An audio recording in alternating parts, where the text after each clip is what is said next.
다 함께 주기도문 하심을 새벽 기도를 시작하겠습니다. 하늘에 계신 우리 아버지여, 이름이 거룩히 여김을 받으시오며 나라가 임하시오며 뜻이 하늘에서 이루어진 것 같이 땅에서도 이루어지이다. 오늘 우리에게 일용할 양식을 주시옵고 우리가 우리에게 죄 지은 죄를 사하여 준 것 같이 우리 죄를 사하여 주시옵고 우리를 시험에 들게 하지 마시옵고 다만 악에서 구하옵소서. 나라와 권세와 영광의 아버지께 영원히 있사옵나이다. 아멘.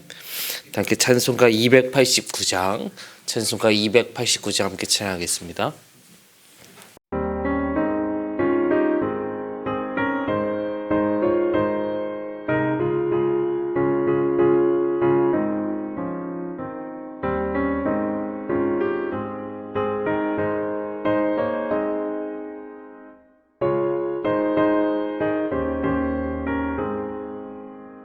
주 예수 내 맘에 들어와 계시고 변하여 세상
함께 잠깐 말씀 보도록 하겠습니다. 예레미야 애가의 말씀입니다.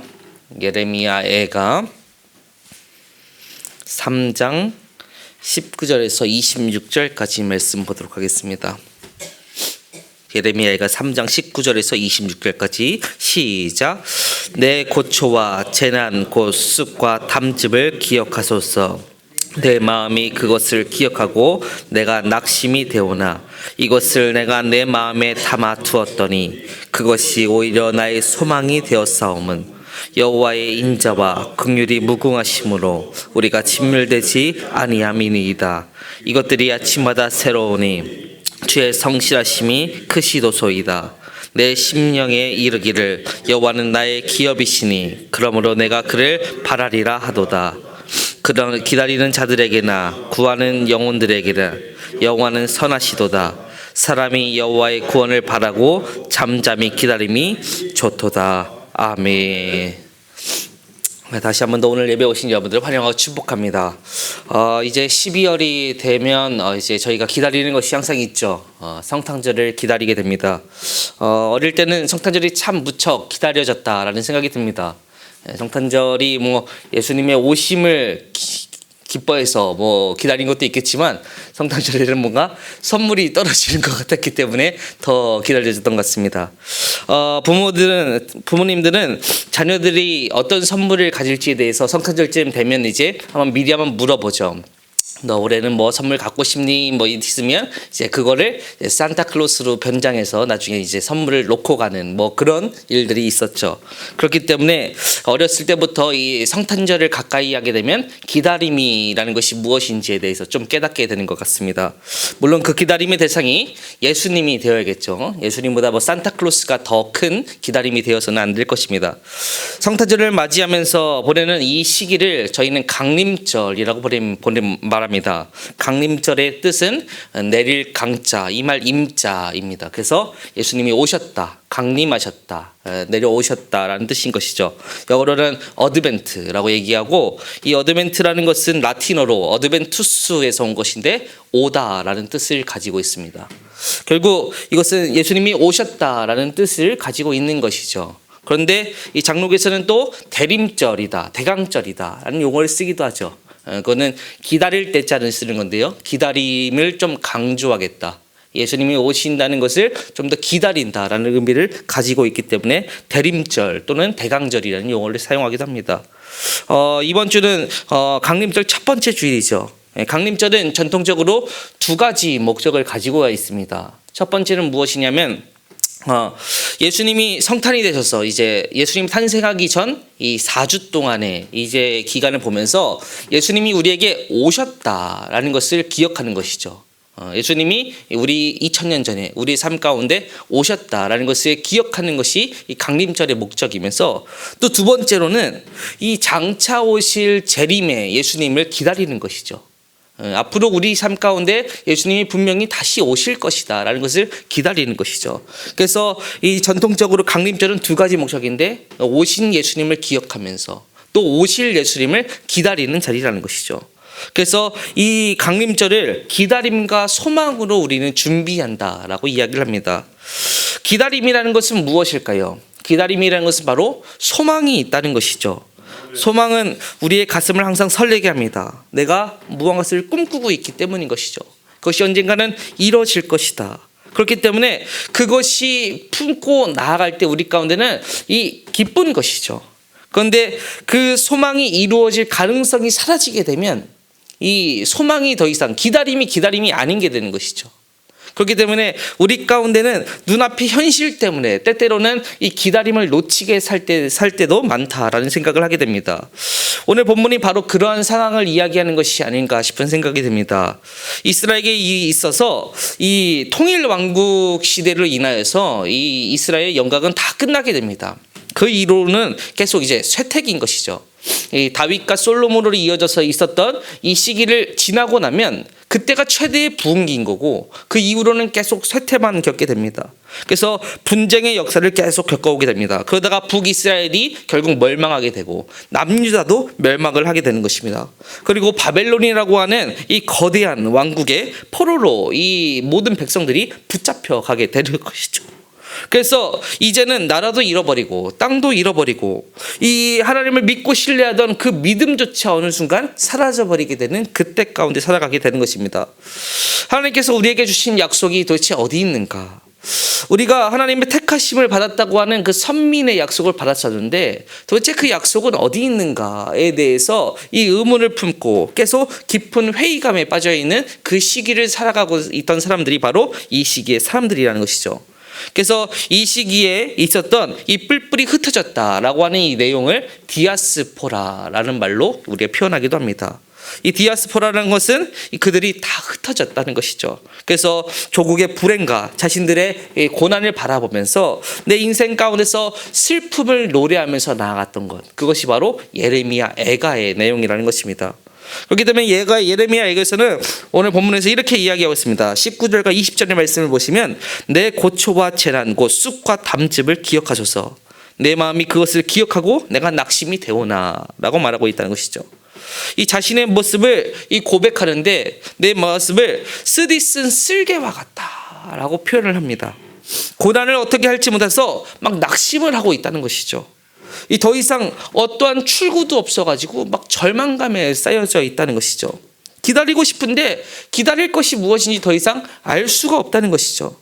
근데 기다림의 끈을 놓을 수조차 없습니다. 왜냐하면 지금 이 기다림의 끈을 놓아버리면 뭔가 내 삶이 다 무너져 버릴 것 같아서, 그래서 기다림의 끈조차 놓지 못하고 그냥 무엇을 기다리는지도 모르고 그냥 쓰디 쓴 쓸개와 같이 있다라고 표현한다는 것이죠. 그런데 이어서 26절에서는 이렇게 말하고 있습니다. 사람이 여호와의 구원을 바라고 잠잠히 기다림이 좋도다. 하나님이 하나님의 구원을 바라고 있다는 것이죠. 절망하지 말고 그럼에도 불구하고 소망을 품으라라는 것입니다. 탄식하지 말고 찬양하라는 것이죠. 하지만 참담한 현실을 경험해 본 사람에게는 이 소망을 품고 찬양하라는 것이 얼마나 힘든 것인가, 결코 쉽지 않다라는 것을 깨닫게 된다는 것이죠. 일제강점기에 이상화라는 시인의 빼앗긴 들에도 봄은 오는가라는 시가 있습니다. 그 시는 이렇게 시작하죠. 지금은 남의 땅 빼앗긴 들에도 봄은 오는가. 나는 온몸에 햇살을 받고 푸른 하늘 푸른 들에 맞붙은 곳으로 가르마 같은 놈깃을 따라 꿈속을 가듯 걸어만 간다. 마지막에 이렇게 끝을 냅니다. 그러나 지금은 들을 빼앗겨 봄조차 빼앗기겠네. 나라를 빼앗겠다는 것이죠. 나라를 빼앗겨서 이제는 어떤 것도 갖출 수가 없다는 것이죠. 근데 더 슬픈 것은 무엇이냐? 이 어떤 것도 갖출 수 없는 이 환경이 나를 더 초라하게 만든다는 것입니다. 이 나라를 빼앗긴 것만 가지고도 억울한데 이 나라를 빼앗겨서 내가 어떤 것도 갖출 수 없는 이 마음이 나를 더 초라하게 만든다는 것이죠. 그런데 이 빼앗긴 들이라는 것은 나라를 빼앗긴 사람들에게만 있는 것은 아니라라고 생각을 하게 됩니다. 바로 오늘날 우리의 삶에도 이 빼앗긴 들이 있지 않을까 싶다는 것이죠.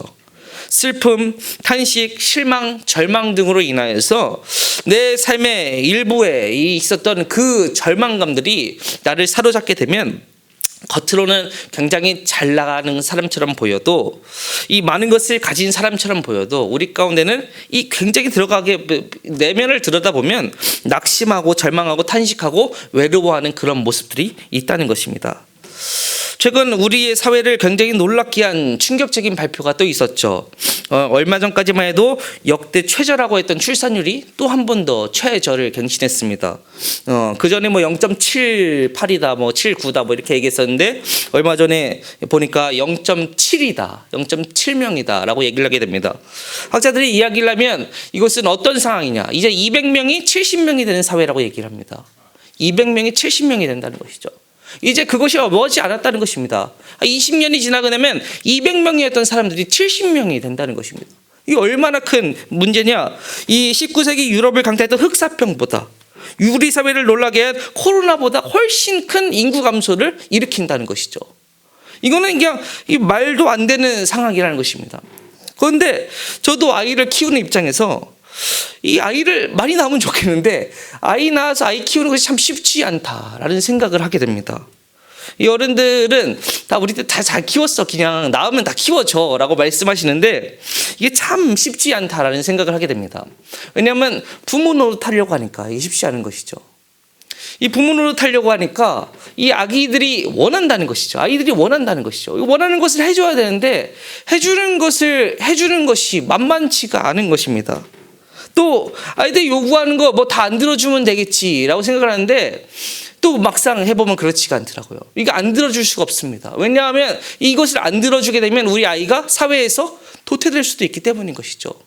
이 요즘 애들, 이 어른들은 핸드폰 공짜폰 쓰시면 되지만 애들은 핸드폰 100만 원, 200만 원짜리 써야 돼요. 왜냐하면 그거 안 쓰면 왕따 당할 수도 있기 때문인 것이죠. 그러니까 그거 안 사줄 수가 없는 거예요.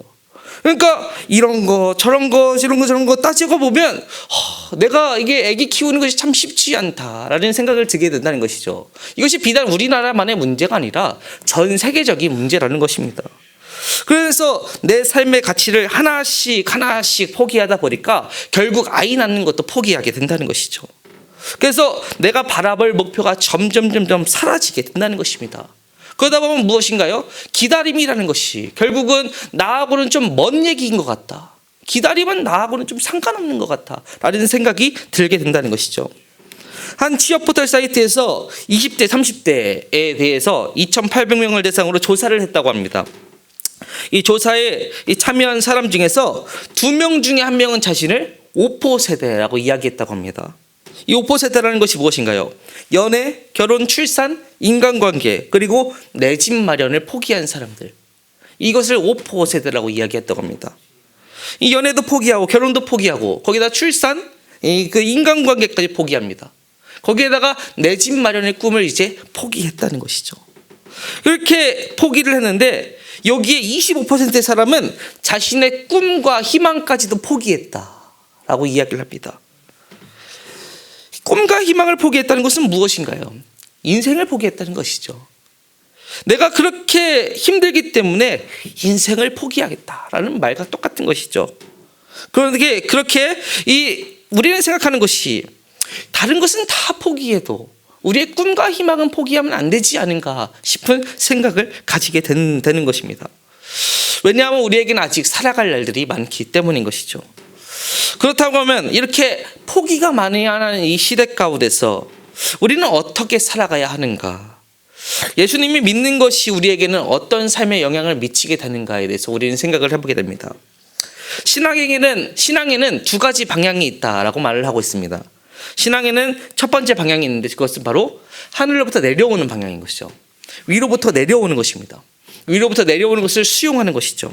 위로부터 내려오는 것은 하나님의 계시가 있고 하나님의 사랑이 있고 하나님의 은혜가 있죠. 이런 것을 내가 받아들이는 것이 바로 신앙의 첫 번째 방향인 것입니다. 그래서 하나님이 나를 사랑하여 주시는구나. 하나님이 나를 너무나도 사랑하여 주셔서 나를 구원해 주셨다. 그래서 내가 이것을 받아들이고 살아가겠다라는 것이 신앙의 첫 번째 방향인 것이죠. 신앙에는 두 번째 방향이 있습니다. 그것은 바로 아래에서 위로 올려드리는 것이죠.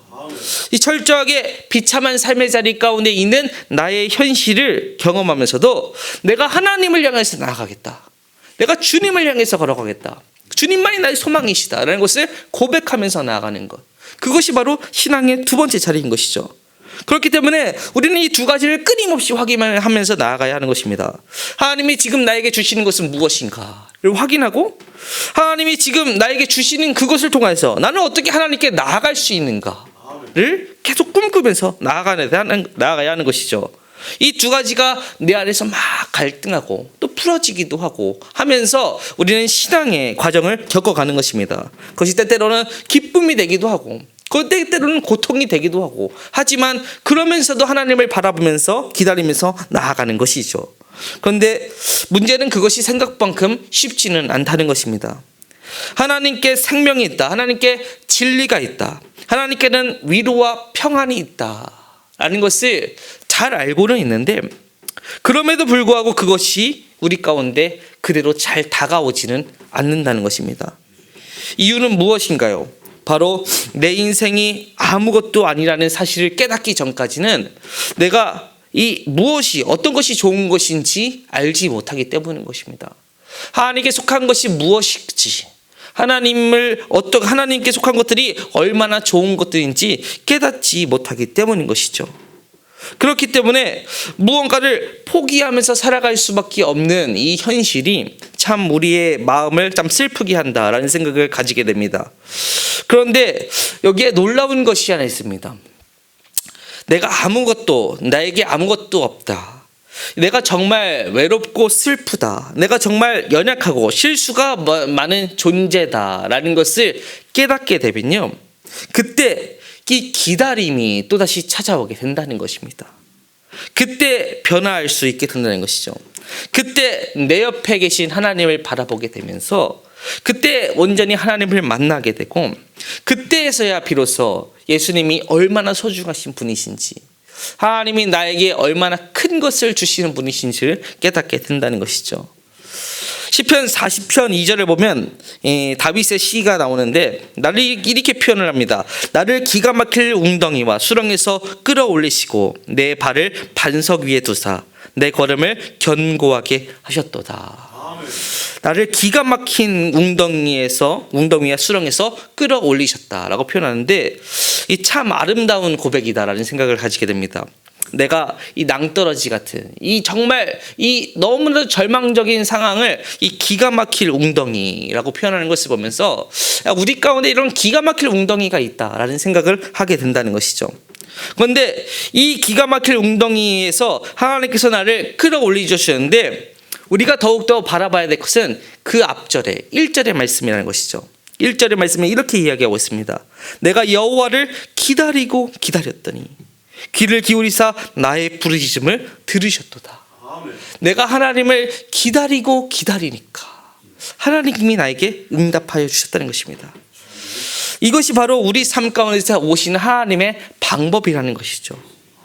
자신이 연약하고 내가 내 인생이 정말 땅바닥 인생 같다라는 것을 깨닫게 되고, 그 모든 자리 가운데서 내가 할 수 없는 것이 없구나라는 것을 깨닫게 될 때 하나님은 그때 이 우리 가운데 찾아오신다는 것입니다. 그때 우리의 기도 제목과 우리의 부르짖음을 들으시고 찾아오신다는 것이죠. 그래서 나의 연약함을 하나님께 그대로 노출시킬 때 하나님께서는 우리의 자리 가운데 오신다는 것입니다. 우리는 이것을 항상 기억해야 할 것입니다. 우리의 삶의 현장이 아무리 낮아지고 비참해진더라도 그렇기 때문에 그 순간에도 기다림을 절대 포기해서는 안 된다는 것이죠. 왜냐하면 이것이 바로 기다림이 축복이 되는 이유인 것입니다. 내가 그 자리 가운데서도 기다림을 계속 붙잡고 나가게 되면 하나님께서는 언젠가는 그 기다림 가운데 응답하여 주신다는 것이죠. 그것이 기다림의 축복인 것입니다. 하지만 기다림이 저주가 될 때도 있죠. 언제 저주가 되나요? 이 기다림에 지쳐서 소망을 잃고 절망해서 인생을 포기해야겠다라고 결심을 하게 되면 이 기다림은 저주가 되게 되는 것입니다. 기다림을 저주로 만드는 것은 무엇인가요? 바로 우리의 조급함인 것입니다. 우리는 조급함 때문에 이 기다림의 힘을 잃어버리게 된다는 것이죠. 그러면 결국적으로는 무기력한 사람이 되고 마는 것입니다. 기다리는 것 자체가 이 너무나 지겨워서 내가 모든 것을 포기하게 된다는 것이죠. 그러면서 사람들이 어떻게 되나요? 냉소적으로 변하게 되는 것입니다. 어차피 다 해봤자 다 헛된 것이야 라고 하면서 꿈을 꾸는 것을 다 포기한다는 것이죠. 삶이 무미건조해지게 된다는 것이죠. 그런데 우리의 삶 가운데서 기다림을 붙잡으면 이 모든 것을 회복할 수 있게 된다는 것입니다. 그러면 우리는 어떻게 이 기다림을 가능하게 할 수 있을까요? 바로 예레미야 애가는 이렇게 이야기합니다. 21절에 오늘 보면 21절 말씀인데, 이것을 내가 내 마음에 담아 두었더니 그것이 오히려 나의 소망이 되었사오면. 기다림을 가지면서 우리의 모든 불행과 슬픔, 탄식과 외로움을 다 담고 있었다는 것입니다. 그것을 막 버리려고 아둥바둥한 것이 아니라 그 모든 것을 다 마음에 담아 두었다는 것이죠. 그래서 불행과 슬픔을 막 깨부수려고 하는 것이 아니라 내 마음에는 절망이 있습니다. 내 마음에는 아픔이 있습니다. 내 마음에는 탄식이 있습니다 하면서 그 모든 것을 마음에 품고 나아가는 것이죠. 그랬더니 그것이 언젠가는 소망으로 바뀌게 되었다는 것입니다. 어떻게 그렇게 가능한가요? 22절의 말씀 보면 여호와의 인자와 긍휼이 무궁하심으로 우리가 진멸되지 아니함이니이다. 하나님이 살아계신 한 우리는 절대 소망을 잃어버릴 일이 없다는 것입니다. 여호와는 무궁하시기 때문인 것이죠. 여러분, 하나님은 어떤 분이신가요? 25절에 하나님을 이렇게 표현합니다. 기다리는 자들에게나 구하는 영혼들에게나 하나님은 선하시도다. 하나님은 항상 선하신 분이시라는 것이죠. 우리가 어떤 자리에 있든지 항상 그분의 선함을 믿고 의지하면 그분은 우리의 기다림 가운데 항상 응답해 주시는 분이시라는 것입니다. 그렇기 때문에 우리는 하나님을 믿고 의지하면서 기다릴 수 있는 이유가 되는 것이죠. 우리는 매일 숨을 쉬면서도 공기의 중요함을 모를 때가 너무나 많습니다. 하나님의 은혜를 매일 받고 삶에도 하나님의 은혜를 잊고 살아야 할 때가 너무나 많습니다. 그런데 우리가 이 예배에 나와서만 하나님을 생각하는 것이 아니라 매일의 자리 가운데서 내가 항상 하나님과 동행하는 곳에서 나아가는구나 라는 것을 생각하면서 나갈 때 우리는 우리의 슬픔을 다시 한 번 더 바라보면서 우리의 슬픔 가운데서 이 슬픔을 기쁨으로 바꿔주실 하나님을 기다릴 수 있게 된다는 것입니다. 여러분, 하나님은 항상 우리 기다림의 자리 가운데 역사하신다는 것을 잊지 마십시오. 우리가 나아가는 모든 자리 가운데서 하나님은 우리의 모든 삶을 이끌어 가셨고 여태까지도 기다리고 계셨고 앞으로도 우리의 삶을 이끌어 가실 것이라는 것입니다. 그것이 바로 예수님이 우리의 소망이 되시고 우리의 기다림의 주인이 되신다라는 것의 의미인 것이죠. 예수님은 나보다 더 큰 절망도 나보다 더 큰 아픔도 이겨내셨다는 것이죠. 그렇기 때문에 우리는 예수님을 바라보면서 우리의 기다림의 끝을 바라볼 수 있게 된다는 것입니다. 오늘도 오늘의 삶을 살아가신 여러분들의 삶의 자리 가운데서 이 기다림의 미덕을 가져가시기를 소망하겠습니다. 우리가 매일매일의 삶을 살아갈 때 항상 좋은 일만 있지는 않겠죠. 슬픈 일도 있고 고통스러운 일도 있고 어려운 일도 있겠죠. 그런데 그 모든 자리 가운데서 우리가 하나님의 소망을 기다릴 수 있는 것은 하나님은 선하신 분이시기 때문인 것입니다. 우리 가운데 항상 좋은 것을 주시는 분, 오늘도 우리 가운데 하나님의 은혜를 주실 것을 항상 기대하시면서 하나님이 내 삶을 이끌어 가시고 나에게 매일매일의 양식을 주셔서 내가 방황치 않고 나아갈 수 있도록 인도하여 주신다라는 확신을 가지시고 그것을 통하여서 하나님을 기다리시기를 더욱더 소망하시는 여러분 되시기를 바라겠습니다. 이 시간 우리 담임 목사님의 능력 목회와 또 우리 말씀을 놓고 우리가 하나님을 향해서 더욱더 기다리는 자가 될 수 있도록 이것을 위해서 주여 한번 부르시며 통성으로 기도하도록 하겠습니다. 주여, 사랑과 은혜가 충만하신 하나님 아버지, 주님 오늘도 저희의 삶을 깨워주시니 너무나도 감사합니다. 주여, 주님께 붙잡힌 인생이 되어서 주여 주님과 동행하며 나갈 수 있도록 이끌어주시니 너무나도 감사합니다. 주님 오늘도 저희의 삶 가운데서 하나님을 기다리는 거룩한 인생이 될 수 있도록 인도하여 주시옵고 하나님의 기다림을 바라보면서 우리의 삶을 주님께로 온전히 이끌어갈 수 있도록 인도하여 주시옵소서. 예수님은 우리의 소망이 되시고 예수님은 우리의 길잡이가 되어 주시옵고 예수님은 우리의 빛과 소금이 되심을 더욱더 고백하면서 나갑니다. 주여, 우리의 모든 삶의 자리 가운데서 주님이 계시기 때문에 우리가 살아갈 수 있음을 다시 한 번 더 고백하면서 나가오니 주님으로 인하여서 주여 소망을 품는 자가 될 수 있도록 인도하여 주시옵고 주님으로 인하여서 주여 기다림을 이끌어가는 자가 될 수 있도록 인도하여 주시옵소서. 삶에 있는 모든 고통의 문제들, 주여 아픔의 문제들, 주여 슬픔의 문제들, 주여 이제 주님께 맡기오니 주여 저희의 모든 삶을 싸매어 주시옵고 주여 저희의 모든 삶을 위로하여 주시사 주여 주님으로 향하 온전히 나아가는 자가 될 수 있도록 인도하여 주시옵고 일거수일투족을 주여 주님을 의지하면서 나가는 거룩한 인생이 될 수 있도록 인도하여 주시옵소서. 오늘도 주님이 우리와 함께 계심을 더욱더 고백하면서 나갑니다. 주여 주님이 우리를 사랑하여 주심을 더욱더 고백하면서 나갑니다. 주님 저희의 인생을 이끌어 주셔서 주여 주님과 동행하면서 쓰임받는 인생이 될 수 있도록 이끌어 주시옵고 하나님을 바라보면서 삶을 이끌어가는 자가 될 수 있도록 인도하여 주시옵소서. 그것을 위하여서 오늘도 새벽부터 나와서 기도하면서 나가오니 주여 우리의 새벽의 자리가 주여 하나님의 기다림을 더욱더 간구하는 자가 될 수 있도록 인도하여 주시옵고 주여 이 시간 주님께서 오셔서 저희의 삶을 주여 참되고 멋진 삶으로 주여 거룩하고 진실된 삶으로 이끌어 가실 것을 소망하는 자가 될 수 있도록 인도하여 주시옵소서. 특별히 이 시간 저희 담임 목사님을 중보하면서 나갑니다. 주여 담임 목사님 가운데 능력의 힘을 더하여 주시옵고 주여 주여 주님의 거룩함과 주여 주님의 은혜가 넘치는 자가 될 수 있도록 이끌어 주시옵소서.